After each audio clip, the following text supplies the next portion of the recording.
Assalamualaikum warahmatullahi wabarakatuh. Kami dari kelompok 1 dan kelompok 3 akan melakukan kolaborasi video pembelajaran PPKN. Untuk presentasi pertama akan dimulai oleh kelompok 3. Kepada kelompok 3 dipersilakan. Saya Salsabila Saharini Putri. Saya Andi Lutfiah. Saya Rahmana Sitara Madina. Saya Iqbal Nurmawan dan ada satu teman lagi yaitu Akil Zaidan yang sedang berhalangan hadir. Untuk materi pertama akan dibacakan oleh Salsabila Saharani mengenai apa atau what. Apa sih peran utama hakim dalam pelaksanaan kekuasaan kehakiman? Hakim memiliki peran utama dalam pelaksanaan kekuasaan kehakiman dalam sistem hukum. Peran ini sangat penting untuk memastikan keadilan, penegakan hukum, dan perlindungan hak-hak individu. Peran utama hakim dalam pelaksanaan kekuasaan kehakiman. Yang pertama ada memutuskan sengketa, yang kedua menafsirkan hukum, yang ketiga menjaga keadilan, yang keempat menegakkan hukum, yang kelima membentuk preseden, yang keenam memberikan keterangan, yang ketujuh menjaga independensi, dan yang terakhir memfasilitasi penyelesaian alternatif sengketa. Yang kedua, siapa saja yang menetapkan kualifikasi untuk seorang menjadi hakim? Proses penentuan kualifikasi untuk seseorang menjadi hakim dapat bervariasi di setiap negara karena sistem hukum dan kebijakan peradilan yang berbeda-beda. Namun, beberapa elemen umum yang seringkali terlibat dalam menetapkan kualifikasi hakim diantaranya ada pendidikan hukum, pengalaman hukum, tes dan ujian, integritas dan etika, proses nominasi dan penunjukan, serta pelatihan lanjutan. Penting untuk diingat bahwa setiap negara memiliki sistem hukum dan persyaratan hakim yang unik, dan persyaratan tersebut dapat berubah seiring waktu. Oleh karena itu, detail spesifik mengenai kualifikasi hakim dapat bervariasi dari satu yurisdiksi ke yurisdiksi lainnya. Oke, yang selanjutnya ada mengapa hakim memiliki peran penting dalam kekuasaan kehakiman. Karena mereka adalah pemutus dalam suatu perkara hukum. Beberapa alasan mengapa hakim memiliki peran kunci dalam kekuasaan kehakiman antara lain: yang pertama, penegakan hukum; yang kedua, keadilan dan kepastian hukum; dan yang ketiga, perlindungan hak asasi manusia; yang keempat, menyelesaikan sang sengketa; yang kelima, pengawasan terhadap kekuasaan lain; yang keenam, mendukung stabilitas sosial; yang ketujuh, menegakkan nilai-nilai hukum; dan yang terakhir, memberikan preseden hukum. Oleh karena itu, peran hakim dalam sistem kehakiman sangat krusial untuk memastikan bahwa hukum ditegakkan dengan adil, konsisten, dan sesuai dengan nilai-nilai mendasar hukum. Selanjutnya ada di mana atau when seorang hakim biasanya berada dalam hierarki kekuasaan kehakiman. Posisi seorang hakim dalam hierarki kekuasaan kehakiman dapat bervariasi, tergantung pada sistem hukum negara tersebut. Namun secara umum, berikut adalah gambaran umum menggensi hierarki kehakiman. Yang pertama ada pengadilan hierarki atau pengadilan pidana rendah. Yang kedua ada pengadilan tinggi. Yang ketiga ada pengadilan banding. Yang keempat ada Mahkamah Agung atau pengadilan konstitusi. Perlu diingat bahwa sistem peradilan dapat berubah setiap negara dan beberapa negara mungkin memiliki struktur peradilan yang berbeda. Beberapa negara juga memiliki pengadilan administratif atau khusus untuk menangani sengketa-sengketa tertentu seperti pajak atau administrasi publik. Selanjutnya ada kapan seorang hakim dianggap independen dalam membuat keputusan hukum. Seorang hakim dianggap independen dalam membuat keputusan hukum ketika ia dapat menjalankan tugasnya tanpa adanya tekanan atau pengaruh eksternal yang dapat memengaruhi objektivitas dan keadilan dapat proses ke pengadilan. Beberapa faktor yang menjadi kunci dalam menilai independen seorang hakim melibatkan: pertama, kemerdekaan dari pengaruh eksternal; yang kedua, ada ketidakberpihakan atau impartiality; yang ketiga, ada integritas pribadi dan profesional; yang keempat ada keseimbangan mental dan emosional; yang kelima ada ketidakpartisipan dalam memahami hukum; dan yang keenam ada keamanan jabatan atau security of tenure. Oke, yang selanjutnya ada bagaimana hakim menjalankan proses pengambilan hukum yang adil dan netral. Hakim menjalankan proses pengambilan hukum dengan mematuhi prinsip dasar yang mendasari sistem peradilan. Berikut adalah beberapa langkah dan prinsip yang harus diikuti oleh seorang hakim untuk memastikan keadilan dan ketidakberpihakan dalam pengambilan keputusan hukum. Yang pertama, pemahaman yang mendalam terhadap hukum. Yang kedua, ketidakberpihakan atau impartiality. Yang ketiga ada mendengarkan argumen dengan adil. Yang keempat, keputusan berdasarkan hukum dan fakta. Yang kelima, penerapan prinsip keadilan alamiah atau natural justice. Yang keenam, ketidakberpihakan terhadap pihak yang lebih kuat. Yang ketujuh, transparansi dalam pengambilan keputusan. Dan yang terakhir, penghindaran konflik kepentingan. Apakah ada yang ingin bertanya? Baik, perkenalkan sebelumnya saya dari perwakilan kelompok 1, saya ingin bertanya terkait paparan materi tadi, apakah terdapat mekanisme pengawasan terhadap pelaksanaan kekuasaan hakim? Sekian, makasih. Jadi kami akan menjawab pertanyaan dari kelompok 1. Jawabannya iya, ada mekanisme pengawasan terhadap pelaksanaan kekuasaan kehakiman untuk memastikan bahwa keputusan-keputusan hukum yang diambil oleh para hakim itu sesuai dengan prinsip keadilan. Di antaranya ada pembatasan undang-undang, terus ada sistem banding, terus ada pengawasan etika, terus ada peran komisi yudisial juga buat ngawasinnya, terus ada publikasi keputusan, revitalisasi hukum, dan pemeriksaan hakim. Mungkin cukup sekian presentasi dari kelompok kami. Selanjutnya akan dilanjut oleh presentasi dari kelompok 1. Jadi, kami dari kelompok 1, di sini kami akan mempresentasikan tentang peran kepolisian RI. Saya Nazwa Yulisia. Dan saya Mahsa Maitsa. Saya Faisal Almas. Di sini saya Fatah dan dua rekan saya Jabi dan Adi. Oke, pertama-tama saya akan mempresentasikan apa itu WAT, apa itu kepolisian RI, dan apa tugasnya.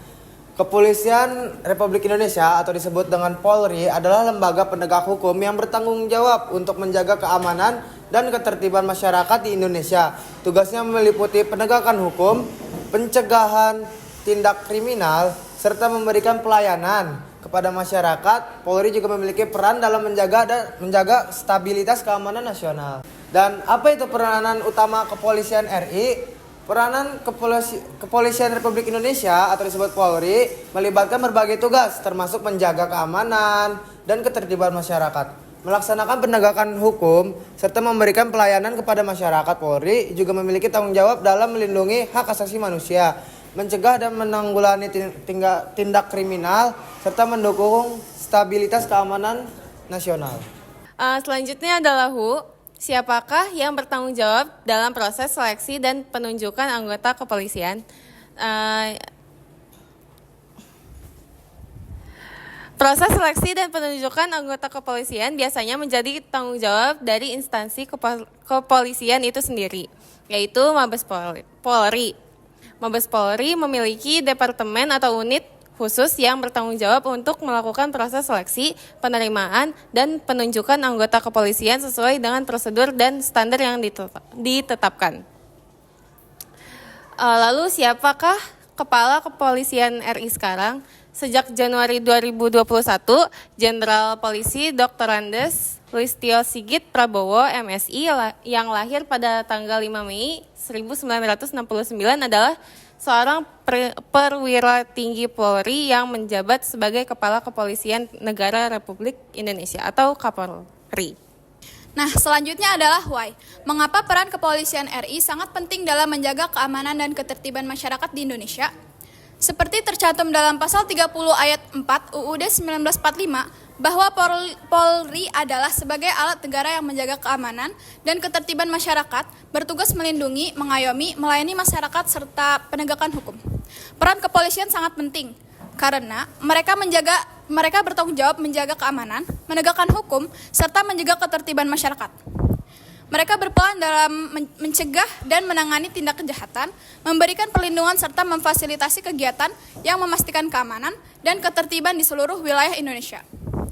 Kepolisian juga memainkan peran kunci dalam mendukung sistem hukum, memberikan rasa aman kepada masyarakat, dan menjaga stabilitas negara. Nah, mengapa penting bagi kepolisian RI untuk menjaga hubungan yang kuat dengan masyarakat dalam menjaga tugas mereka? Nah, hubungan yang baik antara kepolisian dan masyarakat sangat penting karena untuk yang pertama, menjaga kepercayaan masyarakat terhadap kepolisian. Yang kedua, mendapatkan dukungan serta kerjasama dari masyarakat untuk demi kebaikan bersama. Yang ketiga, meningkatkan pemahaman masyarakat serta membentuk pola perilaku baik untuk mencegah konflik antara kepolisian dan masyarakat. Oke, selanjutnya adalah where, di mana sajakah kepolisian RI memiliki tanggung jawab berkaitan dengan tugasnya terhadap NKRI. Polisi RI memiliki tanggung jawab di segala penjuru Nusantara, terutama di daerah rawan pelanggaran. Kebanyakan yang seorang polisi hadapi adalah pelanggaran masyarakat yang berhubungan dengan lalu lintas. Hal ini dapat dilihat dari banyaknya polisi yang berjaga di lokasi lampu merah dan rawan macet. When atau kapan? Kapan peranan kepolisian RI dapat digunakan oleh masyarakat? Peranan Kepolisian Republik Indonesia dapat digunakan oleh masyarakat dalam situasi keamanan, penegakan hukum, dan pelayanan publik untuk menjaga ketertiban dan keamanan secara umum. Jika masyarakat mengalami masalah keamanan atau pelanggaran hukum, mereka dapat mengandalkan kepolisian untuk intervensi dan bantuan. Kapan peranan Kepolisian RI perlu ditingkatkan untuk meningkatkan pelayanan kepada masyarakat? Peranan Kepolisian Republik Indonesia perlu ditingkatkan untuk meningkatkan pelayanan kepada masyarakat ketika terdapat peningkatan tingkat kejahatan, situasi krisis, atau adanya tuntutan untuk peningkatan efisiensi dan transparansi dalam penegakan hukum. Selain itu, perubahan dalam dinamika sosial dan teknologi juga dapat menjadi faktor yang memerlukan peningkatan peran kepolisian agar dapat menyesuaikan diri dengan perkembangan yang terjadi dalam masyarakat. Baik, kemudian di sini bagaimana kualitas kepolisian RI yang dapat dilihat di masa yang sekarang ini? Nah, penilaian terhadap kualitas kepolisian Republik Indonesia ini dapat bervariasi. Beberapa orang mungkin melihat kemajuan dalam penanganan kejahatan, penegakan hukum, atau pelayanan masyarakat. Nah, sementara yang masyarakat yang lainnya mungkin memiliki kekhawatiran atau kritik terhadap aspek tertentu dalam kepolisian RI ini. Nah, evaluasi ini dapat dipengaruhi oleh pengalaman pribadi, berita media, dan pandangan masyarakat. Penting untuk memperhatikan berbagai perspektif dan sumber informasi sebelum membuat penilaian menyeluruh. Nah, bagaimana sih upaya yang dilakukan pemerintah dalam meningkatkan peranan dan kinerja dari Kepolisian Republik Indonesia? Nah, di sini ada 8 peranan upaya pemerintah. Yang pertama adalah adanya pelatihan dan peningkatan keterampilan. Kemudian yang kedua, penyediaan sumber daya yang memadai. Yang ketiga, pengembangan sistem pengawasan internal. Yang keempat, kolaborasi dengan masyarakat. Yang kelima, pembaruan kebijakan. Yang keenam, penggunaan teknologi canggih, peningkatan kesejahteraan personel. Dan yang terakhir, penguatan penegakan hukum dan sistem peradilan. Nah, sampai sini apakah ada yang ingin ditanyakan? Oke, saya Iqbal Nurrawan, perwakilan dari kelompok 3. Saya akan menanyakan di wilayah mana kepolisian RI memiliki pengaruh yang besar dan apa tantangan utama yang dihadapi di wilayah tersebut. Oke, mungkin cukup sekian pertanyaan dari saya. Jadi, kami dari kelompok 1 di sini kami akan menjawab pertanyaan dari kelompok 3 tentang di wilayah mana kepolisian RI memiliki pengaruh yang besar dan apa tantangan utama yang dihadapi di wilayah tersebut. Jadi, menurut kami, kepolisian di Indonesia itu memiliki pengaruh yang besar di seluruh wilayah Indonesia. Namun, beberapa wilayah mungkin memiliki tantangan yang lebih berbeda dari wilayah yang lainnya. Misalnya di Papua. Di Papua itu kepolisian menghadapi tantangan kompleks terkait keamanan dan stabilitas karena faktor geografis, sosial, dan politik yang kompleks di wilayah tersebut. Nah, upaya peningkatan hubungan antara pemerintah, masyarakat, dan kepolisian menjadi yang terpenting untuk mengatasi tantangan ini. Selain itu, di Aceh juga kepolisian memiliki tantangan yang berbeda.